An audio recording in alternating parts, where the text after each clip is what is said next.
మరి యువ నాయకులు మనందరికీ కూడా ఇన్స్పిరేషన్, మోటివేషన్, ఆయన ఆలోచన విధానము ఈవేళ మనందరినీ కూడా ఈ యొక్క వెన్యూలో, ఈ ప్రాంగణంలో కలిసేటట్టు చేసింది. మరి నిరుద్యోగులైనటువంటి మన ప్రాంతం వారికి నేను ఏదైనా చేయాలనేటువంటి ఒక సంకల్పంతో ఆయన ముందుకొచ్చి మమ్మల్ని అందరినీ కూడా మరి ఒకటిగా చేసి ఈవేళ ఈ యొక్క కార్యక్రమం దిగ్విజయం చేయడానికి ఆయన ముందున్నారు. ఎలాంటి ఏ ఇన్ఫ్రాస్ట్రక్చర్ ఫెసిలిటీస్ కావాలని చెప్పి నేను ఇస్తాను, నేను ప్రొవైడ్ చేస్తాను, మీరు మంచి శిక్షణ ఇవ్వండి. మన ప్రాంతంలో ఉన్నటువంటి నిరుద్యోగులకి ఎక్కువ మందికి గౌరవ ముఖ్యమంత్రి నారా చంద్రబాబు నాయుడు గారి మెగా డిఎస్సి ద్వారా ఎక్కువ మంది ఉద్యోగాలకి ఎంపిక చేయాలనేటువంటి ఒక మంచి సంకల్పంతో ఆయన ముందుకొచ్చారు.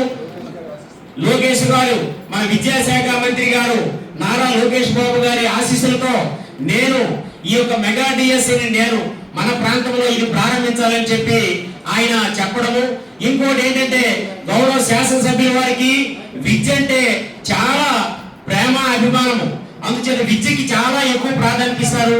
మన ప్రాంతంలోనే మరి ఒక ప్రభుత్వ పాఠశాలలో చదువుకొని సామాన్యమైనటువంటి రైతు కుటుంబంలో జన్మించి ఆయన ఈవేళ మన శాసనసభలో సభ్యులుగా ఎన్నికవడం అనేది